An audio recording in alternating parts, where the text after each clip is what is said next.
Welcome to another episode of Freshly Me with yours truly, Francine Abigail. Well, on this show, we bring you some pretty awesome people who are helping make this world a better place. I have with me a very special guest. I'm going to get to her very soon, but I want to let you know that this is a place where you are inspired and motivated to keep going in life. I know there's some things that you want to do in life and to make your world a better place. I don't want you to stop believing in yourself. Know that all things are possible for him or her that believes. And so without further ado, I'm going to introduce to you my very special guest on the show. Her name is Karina. She's a beauty. She's a passionate young lady. Karina, welcome to Freshly Me. Thank you for having me. I'm so excited. I'm honored to be here this morning. That's wonderful. That's wonderful. We're so happy to have you on the show today. And listen, I know people want to know about you. So I want you to tell us a little bit about yourself, where you come from, and whatever else you want the viewers to know. Okay.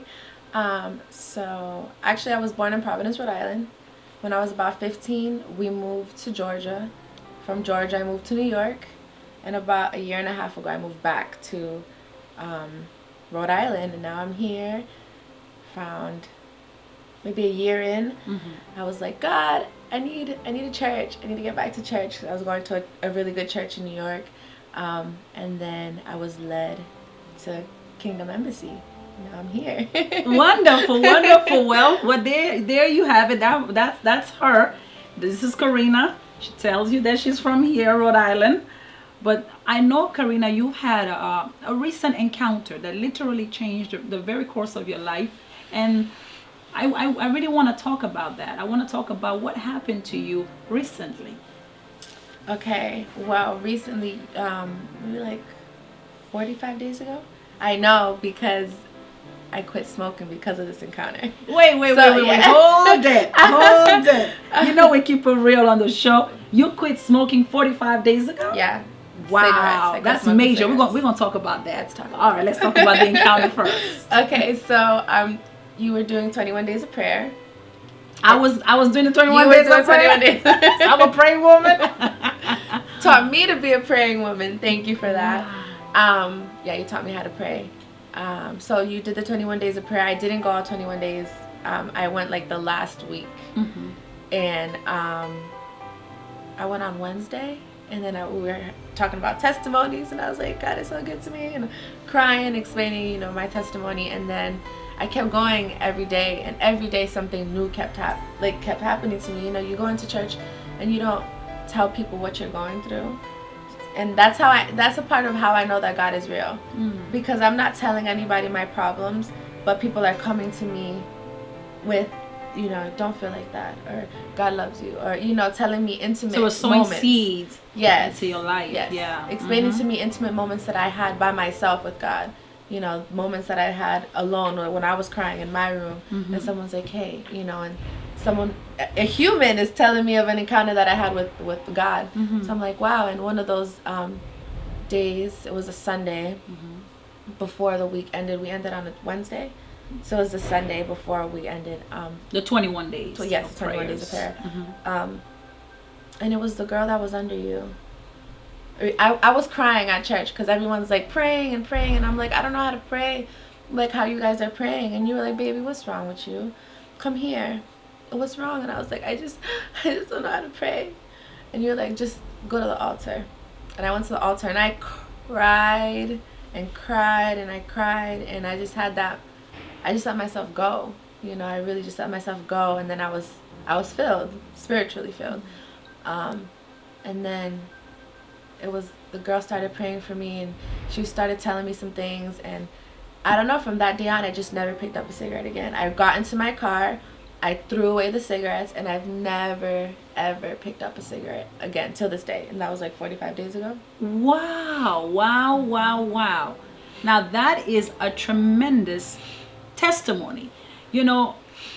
Again, reason why we bring you this type of stories is to simply encourage you. And I know a lot of people, even in my life right now, are dealing with that. They smoke, but they don't want to smoke. They don't want to continue smoking, and they wish they would quit. but they don't know how to quit.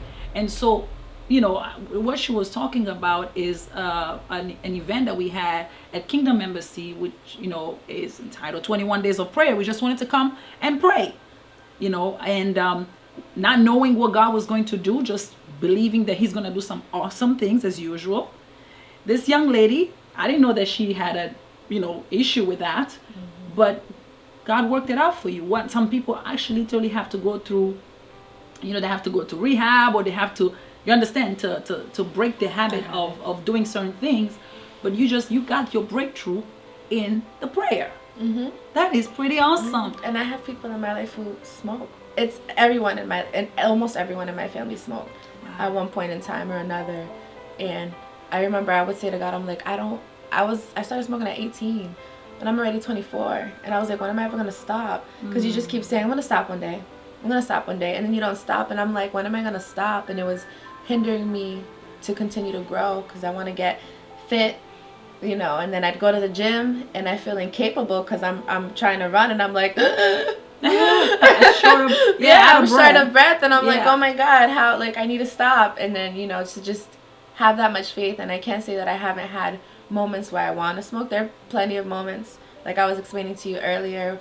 I'll be walking my dog and I'll look to the floor and there'll be a random pack of cigarettes and I'm like, no, not today. I'm cleaning my house and cigarettes fall from someplace, like a whole pack, and I'm like, no, I'm not going back. Now, why do you think, let me ask you this question. Why do you think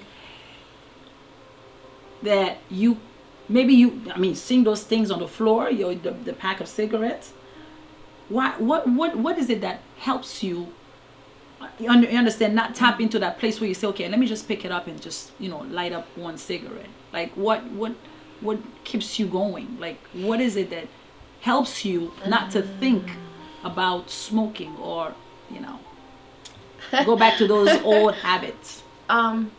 With everything spiritually, not just smoking. I was that girl in my family who is a mess. I was the one who was a mess. I'm the one who never had money. I'm the one who just could not get herself together. And as I change my family, and I love my family, I'm a big family oriented person.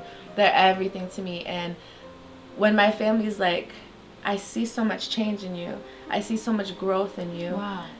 For it to then inspire my mom for her to want to quit smoking, because she smokes too. Wow. That's, now she wants to quit smoking. And it's a beautiful thing, because when I'm working on me and God, and I let everything else go, and because I'm working on myself and God's working through me, he's taking care of everything else around me. And kind of that's what keeps me going, is everybody who's like, wow, I see that change in you. And when I feel tempted, I really do look for the scriptures. Like, I'm like, God, I can't do it on my own strength. What if you don't have the scripture with you? What if you don't have the Bible? What helps you? That's what helps me. It really is what helps me. So on the inside, you know that you have the greater power that stops or blocks those things, or because I couldn't do it before. It gives you a bad taste for it. Yes. I wish I could say, I really don't know how to honestly say that, because I could not do it on my own account. I really tried, minus God out of the picture. I have to give him the glory for this, because I couldn't do it without him. I tried and I couldn't do it. I would be frantic without a cigarette, and I'd get frustrated. And even if I didn't have money, I would figure out a way to get it, like ridiculous for some cigarettes. And I see my money is lasting longer now too, because that's like what, $10 a pack. That was $70 a week. So I wish I could say to somebody, this is what I would do, but I couldn't do it on my own strength, and I still don't do it on my own strength. Wow. And now you're hooked on God. I am hooked on God. That's wonderful. God squad. the best thing ever that could ever happen to anyone, and that's him. Well, I want to let y'all know that this young lady is very, like she said, she's a sweetheart, but she's very active in her community, and she's recently got herself involved in, fitness and all this awesome things. So I want you to talk to those people, about, being healthy and because listen, there's some of us here who will remain nameless, you understand, and I'm probably talking about myself, who really don't visit the gym that much. You understand? We see it and we think it's lovely, it's beautiful, and we applaud all those people who are hard at it, but help us, give us a little bit of an insight as to how things go in the gym, and why should you work out, and why do you need to, Wow, okay. I didn't even want to do the show, honestly, because I was so insecure of what I'm going to look like on camera. And then I was like, you know what? You don't grow unless you're uncomfortable. So I'm making myself uncomfortable. Wow. And I'm just going to put myself out there. And that's what I do at the gym, because when you first start going to the gym, you're just like insecure because you see a lot of fit people already and you're just like, oh my goodness. But I kind of push myself to continue going, and I wake up early now. I wake up at like 6, maybe even 5:30 in the morning. I'll tune in to your show. Sometimes first thing I do when I wake up is pray now. First thing. That's and right. then I go on a run. Set the tone. Set for the the tone. day. When there's a big difference, I can tell you, because there are mornings when I do not wake up and pray. I'll keep it real with you. That's right. And my day doesn't go the same. So I tried it. I am not You're like, I try both ways. I do it both ways, because sometimes I'm like, I'm gonna take a break, God. He's like, no, you're not. But I just want to cultivate a healthier lifestyle, because again, that's something that just wasn't a part of like my upbringing, I suppose, is health and wellness and fitness. And I can get spiritually strong, but I want to get physically strong. I want to get mentally strong, and I genuinely think more positive thoughts when I'm working out, like the effect of it throughout the day. Because when I'm running and I feel like I can't anymore, I'm like, Karina, just keep going until that bench. Just, you can do it. You can do it. You can do it. And I have to keep telling myself, you can do it. You can do it. You can do it. And just that positivity of telling myself, like, you can push yourself past your limits. And that's what I'm doing now. I'm pushing myself past my comfort zone in every aspect of my life, spiritually, physically, mentally. Everything is, I'm pushing myself to get to where, you hear apostles say it all the time, like you say it all the time, you just have to push yourself. What are you doing on a daily to get to your goals? What are you doing every single day, little baby steps that you take that are going to get you to where you need to be? And so that's what I try to do, even if it's a 15-minute workout, 20-minute workout, just getting into the habit of doing something healthy and counteract. And that also helps me stop not want to smoke. Wow. Because it's letting go of a bad habit. So it's a mind thing, it's it's a soul thing, a spirit thing. It's all of those things together. Wow. So working out actually helps you with that? Yeah. Well, y'all need to sign me up. Praise God. No, I'm good. I have my own ways of working out. Yeah, I actually do exercise. I just don't attend the gym that much. If I did, it would be a major thing. But no, I do exercise. I do exercise in my own ways. But I also want to ask you this: what's in store for Karina? Because I know there's a lot going on with you right now that, of course, we're gonna get to another time. We're gonna talk about it. We're gonna bring you back on the show. But right now, what is in what direction? Give us a little bit of give us something to look forward to, like an insight, Okay. to what Karina is working on. Well, I'm a visionary, so I'm working on some things involving the empowerment of young women, young girls and women. Why do you want to empower young women, if I may ask? Because something's so important to me. I was raised by women, strong, powerful, glorious, victorious women. And we the best. Yeah, we And are. we the do, best. we do everything. Okay, this show is not just for women, just so you know. This We're is not not- against right, men, but we the best. I'm We just do kidding. everything. Women do. We do a lot. But we And do need a man around. We do, do, absolutely. yes, Absolutely. yes, But yes. it's important for us to nurture and uplift ourselves. I think in our culture today, we see a lot of women bashing women instead of women uplifting women. Wow. And when we work together, the places that we can go, because we understand each other. And it's important for us to commingle. We all, men have women, whatever. But women, we have codes within the code. Right. We have like special we codes. have where we under. So are you working on something that's going to help women break out from those places where they're not so, closed-minded or just me, myself, and I, but reach out and be more into, like basically, here, my sister, you have this going on, let me help you out. Be more outgoing and outspoken about their visions, and to come together and see each other through whatever they're going.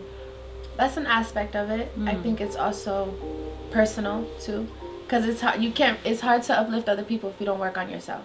You can't do it in a way if you don't love. No. Say that again. It's hard. It's hard to uplift other people Uh-huh. when you can't lift yourself up.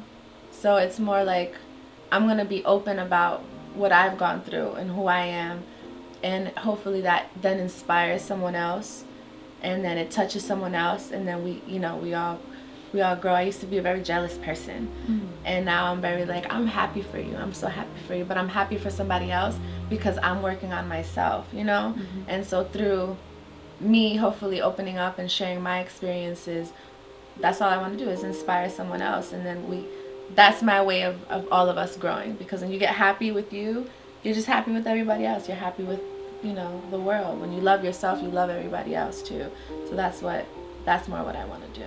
Wow. And do you have a link or I don't know, a place where people can reach out to you? I mean, I know nowadays everybody got Facebook. I'm on Facebook way too much. You're on Facebook. I'm an active Facebooker. What is your Facebook page where someone can reach out to you if they want to, be in touch with you and hear more about your story, or maybe even just offer you something or an opening of whatever you're talking about? I'm open to it. She says she's open to ahead, it. But let them know seed. how to reach you. So my Facebook is Karina Falcon. My Instagram is Karina Amore, so it's KARIINAAMORE. That's Karina the Instagram. That's and my Facebook Instagram. is Karina Falcon. That's FALCON. Yes, that's correct. Okay. Well, it was, you know what? Is there anything you want to tell the viewers? Anything at all that you want to say to encourage or uplift someone's spirit? Something that you just want to say right now. Yeah, just to You just look into the camera. And talk to me. Just to step out of your comfort zone, because I'm so out of my comfort zone right now. But I'm genuinely happy that I did something, because this is a part of my goals and what I want to do. So if you're hesitant towards doing something, it probably means that you have to do it. So just do it, and that's all I want to say. I like that she said just do it. On the last segment, I said something. Even if you have to do it afraid, do it anyways. You understand? Even if you have to do it afraid, do it anyways. Especially if you know that you're not doing it alone. Because you have a whole community that is behind you right now. You understand? So you never come to a place, and I'm piggybacking on what you're saying. Even if you have to come to a place where, you don't feel like you don't have much to offer. You have those people. You have us. You can reach out to us. You can write to us. You can my Facebook is Francine Abigail. You can reach out to someone, and someone can talk to you and walk you through whatever it is that you're going through in life. Wherever you may be, know that you have a community. This place is a place where we all come together and build this world. We're basically making it a better place, not just for ourselves, but for those to come, the next generation. So I thank you so much for being with us once again on yet another episode of Freshly Me. We hope to see you on the next episode. We're going to continue bringing you some awesome people, and we're going to have some men on the show as well. So I want you to stay tuned, because I want to talk to the men. Now, you understand, women? But take care and have yourself a very lovely day. Bye-bye.